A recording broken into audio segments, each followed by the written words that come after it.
안녕하세요. 옐로캣 드라마톡입니다. 안녕하세요, 여러분들. SBS 드라마 920 11화. 정말 많은 분들이 얘기하시는 것처럼 마음을 막 흔든 그런 회차였죠. 인물들 감정선이 막 요동치잖아요. 오늘은 이야기의 결정적인 전환점, 이런 걸 좀 깊이 있게 파헤쳐 볼까 합니다. 특히 그 눈물 없이는 볼 수 없었던 사건, 그 이면에 뭐가 숨어 있는지, 또 관계는 어떻게 변했는지 여기에 좀 집중해 볼게요. 네, 맞아요.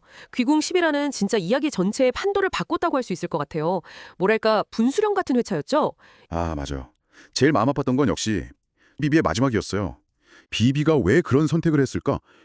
형 강철이 무녀 여리와 가까워지면서 변해가는 모습 때문이었잖아요. 그렇죠. 원래 가야 할 길, 그러니까 이무기로서 승천하는 걸 잊고 너무 인간적으로 변하거나 혹은 뭐 열의를 위해 희생할까 봐 그걸 두려워했던 거죠. 형님이 너무 멀리 가버렸다. 이 대사가 참 비비의 시선에서 나온 그 불안감이 느껴졌어요. 그 불안감이 결국은 이런 비극을 만든 거죠.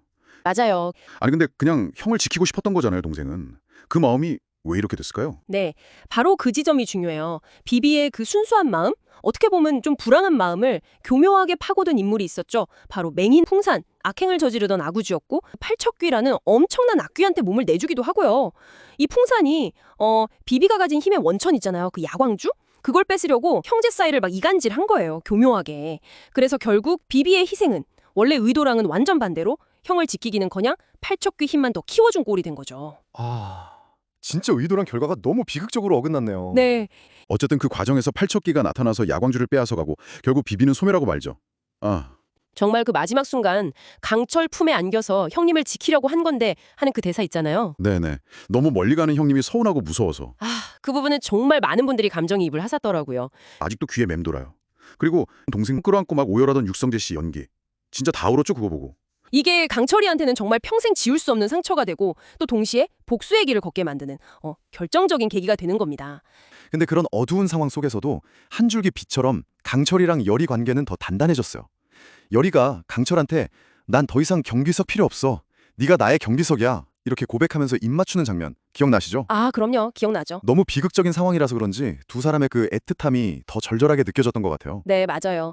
그리고 그 장면이 열의의 변화를 딱 보여주는 것 같기도 해요. 예전에는 그냥 보호받는 입장이었다면 이제는 강철이 겪는 비극에 좀 책임감을 느끼고 스스로 뭔가 해결하려고 하잖아요. 맞아요. 팔척기에 맞설 방법으로 화덕차사라는 존재를 딱 언급하면서 적극적으로 움직이기 시작하죠. 이 모습이 열이라는 캐릭터가 정말 많이 성장했다는 걸 보여주는 그런 중요한 부분이에요. 더 이상 약하기만 한 인물이 아닌 거죠. 네, 확실히 열이의 그런 주체적인 모습이 인상 깊었어요. 한편으로는 또 이 개인적인 이야기들이랑 맞물려서 궁궐 내부 이야기도 심상치 않게 돌아갔죠. 임금 이정이 계속되는 죽음 뒤에 팔척귀가 있다는 걸 알아채고 그 뿌리가 무려 100년 전 연종대왕 시절까지 간다는 걸 추리해내잖아요. 그렇죠. 광화문집이라는 오래된 책이랑 또 공신의 후손 최원우 이 사람을 통해서 숨겨진 역사적 진실에 다가가려는 모습 이것도 되게 흥미로웠어요. 그렇습니다.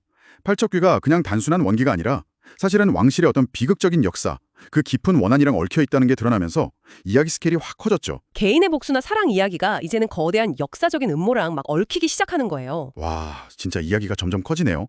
또 100년 전 궁궐에는 도대체 어떤 끔찍한 비밀이 있었던 건지 희생과 사랑, 복수 같은 감정들이 과거의 비밀이랑 엮이면서 아주 강렬한 이야기를 만들어내고 있죠. 맞아요. 이게 남은 이야기를 이끌어갈 가장 중요한 포인트가 될 것 같습니다. 네, 여러분들도 앞으로 이야기 어떻게 될지 같이 추측해보시면 더 재밌을 것 같아요. 오늘 저희가 준비한 이야기는 여기까지입니다. 저희 이야기가 귀궁을 더 재미있게, 더 깊이 즐기시는데 조금이나마 도움이 되었으면 좋겠습니다. 다음에도 또 흥미로운 이야기로 다시 찾아뵐게요. 오늘 저희 이야기 즐거우셨다면 구독이랑 좋아요도 꼭 좀 부탁드릴게요. 지금까지 옐로우캣 드라마톡이었습니다.